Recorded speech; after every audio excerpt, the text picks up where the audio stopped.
നമ്മളിപ്പോൾ ഇങ്ങനെ കുന്നിൻ്റെ മേലെത്തി.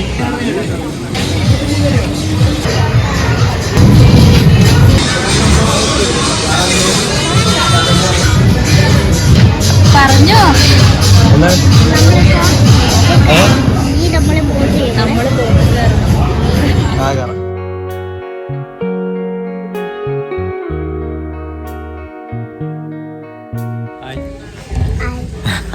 നമ്മളിപ്പോൾ ഉള്ളത് പറശ്ശിനിക്കടവ് മുത്തപ്പ മടപ്പുരയിലാണ്. അപ്പോൾ ഇവിടെ അതിനോടനുബന്ധിച്ചുള്ള ഇവിടെ ഒരു ബോട്ട് യാത്രയും തുടങ്ങിയ കുറേ സംഗതികളുണ്ട്. അപ്പോൾ നമ്മൾ ഇതുവരെ ഇവിടെ വന്നില്ല. ഇതിനെക്കുട്ടി കുറേ നമ്മൾ പുറത്ത് പോകട്ടെ അല്ലേ, കുറേ ആയി. അപ്പോൾ ഇതിനിങ്ങനെ പറഞ്ഞ് അതിൻ്റെ പേരിൽ നമ്മൾ വന്നിട്ടുള്ളത്. നമ്മളിപ്പോൾ ഇപ്പോൾ ഒരു ബോട്ട് യാത്രക്ക് നമ്മൾ പോയാലും വിചാരിക്കുന്നുണ്ട്. ഇതാ ബോട്ട് പോണ്ടേ, ബോട്ടിൽ ഹാപ്പിയാ, ഹാപ്പി അല്ലേ?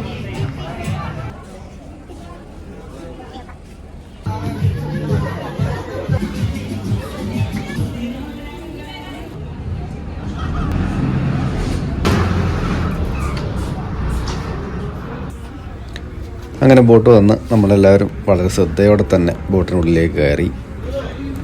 ഉള്ളിൽ കയറിയപ്പോൾ ഉള്ളു മുഴുവൻ കാര്യമായിരുന്നു. അവിടെ കിട്ടിയ സീറ്റിലിരുന്ന്. പിന്നെയാണ് ഞങ്ങൾ അറിഞ്ഞത് മുകളിൽ ഇങ്ങനെ ബാൽക്കണിയുടെ കാര്യം പറഞ്ഞത്. അങ്ങനെ മുകളിലേക്ക് കയറി. മുകളിൽ നിന്നുള്ള കാഴ്ച വളരെ സുന്ദരമായിരുന്നു. ദൂരെ പാലം കാണാം. പണ്ട് പാലം ഉണ്ടായിരുന്നില്ല. എൻ്റെ ചെറുപ്പകാലത്തൊക്കെ ഞങ്ങൾ തോണിയിലായിരുന്നു പറശ്ശിനിയിലേക്ക് വന്നിരുന്നത്. അതൊക്കെ ഒരു ഓർമ്മകളായി മാറി. അപ്പോൾ ദൂരെ നിന്ന് ജനങ്ങളെയൊക്കെ ആൾക്കാരെയൊക്കെ വഹിച്ചുകൊണ്ട് ഒരു യമണ്ടൻ ബോട്ട്. ഒറ്റനോട്ടത്തിൽ ഇത് ചൈനയിലെ ഷാങ്ഷിങ്ഷ്യൂ ബോട്ട് പോലെ തന്നെ തോന്നി. എല്ലാവരും വളരെ സന്തോഷത്തോടെ തിരിച്ച് കരയിലേക്ക്. ഒരു വലിയൊരു ഇരുനില കെട്ടിടം വെള്ളത്തിൽ കൊണ്ടിട്ട പോലത്തെ ഒരു കാഴ്ച. സുബജി അത് വളരെ കൗതുകത്തോടെ നോക്കി നിൽക്കുന്നതാണ് കാണുന്നത്.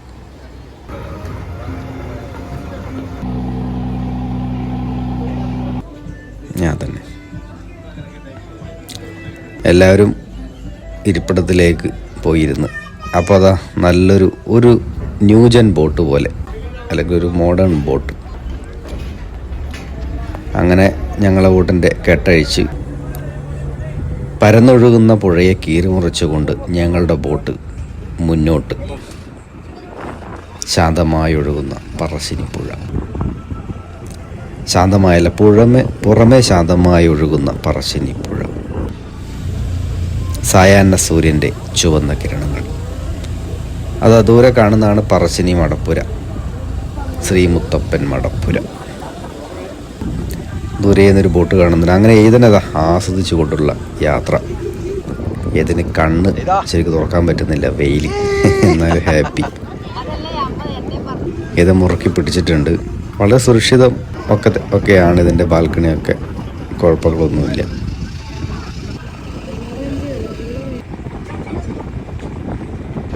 സുബജിയുടെ മുടി ഇങ്ങനെ കാറ്റിൽ പാറി പറന്നുകൊണ്ടിരുന്നു ഏതിൻ്റെ. അങ്ങനെ മുന്നോട്ടുള്ള യാത്ര, ബോട്ട് യാത്ര, പറശ്ശിനിയിലെ ബോട്ട് യാത്ര. പറശ്ശിനി മഠപ്പുര, അഗതികൾക്കൊരാശ്രയം. ജീവിതത്തിൽ പലപ്പോഴും ഒക്കെ ഇങ്ങനെ യാത്രകൾ ചെയ്യുക ഒരു രസമാണ്, ഒരു സന്തോഷമാണ്, ഒരു റീഫ്രഷിംഗ് ആണ് നമ്മളെ മനസ്സിനൊക്കെ. നമ്മൾ വളരെ ദൂരം പിന്നിട്ടു. ഏകദേശം ഒരു 100 മീറ്റർ ആണെന്നാണ് എനിക്ക് തോന്നുന്നത്. ശേഷം ബോട്ട് കുറേ നേരം അവിടെ നിർത്തിയിട്ടു. ഇതാണ് ശ്രീ മുത്തപ്പൻ മടപ്പുരയുടെ യഥാർത്ഥ വ്യൂ. ഇങ്ങനൊരു വ്യൂ കാണണമെങ്കിൽ ബോട്ട് യാത്രയിലല്ലാതെ സാധ്യമല്ല. അങ്ങനെ സുന്ദരമായ ബോട്ട് യാത്ര കഴിഞ്ഞ് ഞങ്ങൾ സ്റ്റാർട്ടിംഗ് പോയിന്റിലേക്ക്. ടൂറിസത്തിൻ്റെ ഭാഗമായി മികച്ച രീതിയിലുള്ള പ്രവർത്തനങ്ങൾ തന്നെയാണ് പറശ്ശിനിയിൽ വരുത്തിയിട്ടുള്ളത്. അത് എടുത്തു പറയേണ്ടുന്ന ഒരു കാര്യം തന്നെയാണ്. എൻ്റെ ചെറുപ്പകാലത്തൊക്കെ ഇവിടെ വന്നത്, ഞാൻ നേരത്തെ പറഞ്ഞ തോണിയിലൊക്കെയായിരുന്നു ഞങ്ങളുടെ വന്നത്. അപ്പോൾ തോണിയിൽ വന്ന് ഇവിടെ ഒരു തോണി നിർത്തിയിടേണ്ട ഒരു ചെറിയൊരു ഏരിയ മാത്രമേ ഉള്ളൂ. അപ്പോൾ ഈ തോണിയിൽ ഇറങ്ങുമ്പോഴും പറശ്ശിനി മടപ്പുര അങ്ങ് കാണില്ല, കാരണം ഒരു കാടിൻ്റെ ഇടയിലായിരുന്നു. അത്തരത്തിലുള്ള ഒരു ഏരിയ, ഒരു സ്ഥലം ഇങ്ങനെ മികച്ച രീതിയിലുള്ള ഒരു സുന്ദരമായൊരു ബോട്ട് ജെട്ടിയാക്കി മാറ്റി. ഇത് LDF സർക്കാരിൻ്റെ കാലത്ത് വന്ന പ്രവർത്തനങ്ങളാണ്. അത് എടുത്ത് പറയേണ്ടുന്ന ഒരു കാര്യം തന്നെയാണ്. പണ്ട് വർഷങ്ങളിൽ വന്നു കഴിഞ്ഞാൽ തൊഴുത് ശേഷം തിരിച്ചു പോകുന്ന ഒരു പതിവായിരുന്നു. ഇപ്പം ഇവിടെ നല്ലൊരു തിരക്കുള്ളൊരു ഏരിയയായി മാറി. ഇവിടെ ആൾക്കാർക്ക് ഇരിക്കാം, ഫോട്ടോ എടുക്കാം, വീഡിയോസ് എടുക്കാം, അങ്ങനെയുള്ളൊരു ഭാഗം കൂടിയായിട്ട് ഇത് മാറിയിട്ടുണ്ട്. എന്തായാലും നല്ലൊരു കാര്യമായിട്ട് തന്നെ എനിക്ക് തോന്നി. നമ്മൾ വാഹനങ്ങൾ റോഡ് സൈഡിലോ അല്ലെങ്കിൽ പാർക്കിംഗ് ഏരിയയിലോ പാർക്ക് ചെയ്യുന്നതിലും എത്രയോ ബുദ്ധിമുട്ട് തന്നെയാണ് ഒരു ബോട്ട് കരക്കടുപ്പിച്ച് അതിനെ തളർത്തിയിടുക എന്നത്. ആ കാഴ്ച നേരിട്ട് കാണേണ്ടുന്നൊരു കാഴ്ച തന്നെ. ആ സമയത്ത് ഒരുപക്ഷെ ബോട്ട് സൈഡിൽ ഇടിക്കുന്നൊക്കെയുണ്ട്, പക്ഷെ അത് സ്വാഭാവികമായൊരു കാര്യമാണ്. വെള്ളമായതുകൊണ്ട് വെള്ളത്തിൻ്റെ സ്വഭാവം കാണിക്കുന്നുണ്ട്.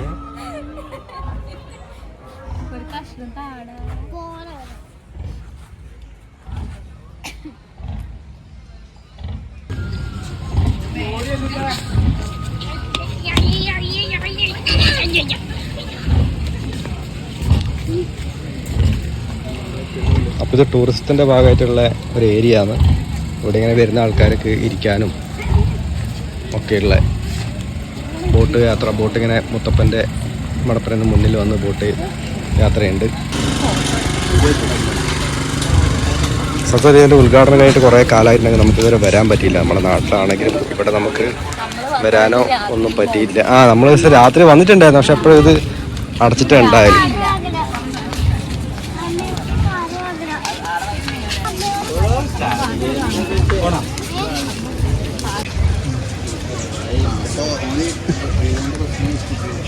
അപ്പോൾ പറശ്ശിനി തന്നെ ചൂണ്ടയിടുന്ന കാഴ്ച ഞങ്ങൾ കണ്ടുകൊടുക്കുന്നത്. അപ്പോൾ ഇവിടെ നിന്നുള്ള ബോട്ട് യാത്രയിൽ നമുക്ക് ഇവിടെ ഇങ്ങനെ മുത്തപ്പനെ അടുത്തുനിന്ന് കാണാം, വെള്ളത്തിൽ നിന്ന് മുത്തപ്പനെ കാണാം. ഇതിനകത്തിപ്പോൾ ആരെയും കാണുന്നില്ല, ശൂന്യമായൊരു ബോട്ടാണ് ഇപ്പോൾ സഞ്ചരിച്ചുകൊണ്ടിരിക്കുന്നത്. ഒരാളുണ്ട്. അപ്പോൾ ഇവിടെ എത്തിയത് കഴിഞ്ഞാൽ നമുക്ക് നേരെ മുത്തപ്പനെ കാണാം. ഇതാ വലിയ മീനല്ലേ? അതിലെ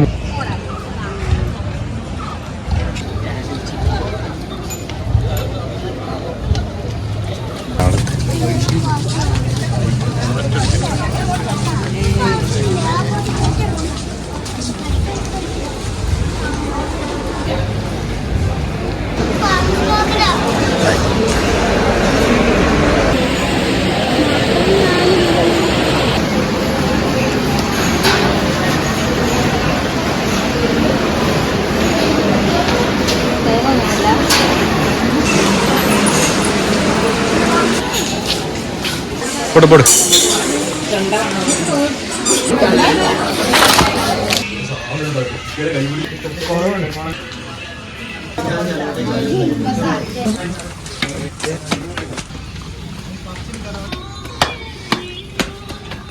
തളർന്നോയാ? തളർന്നാ ഇല്ലേ? അപ്പൊ അങ്ങനെ നമ്മള് മേലെ എത്തി. നമ്മള് വണ്ടി വെച്ച സ്ഥലത്ത് എത്തിയിട്ടുള്ളത് അല്ലേ? പണ്ട് ഇവിടുന്ന് കുറേ കാലം ബസ്സിന് കയറുക, വണ്ടി ഇല്ലാത്ത കാലത്തുള്ള ബസ്സിന് കയറി നമ്മളങ്ങനെ വണ്ടി വെച്ചെടുത്തെത്തി. ഇതാ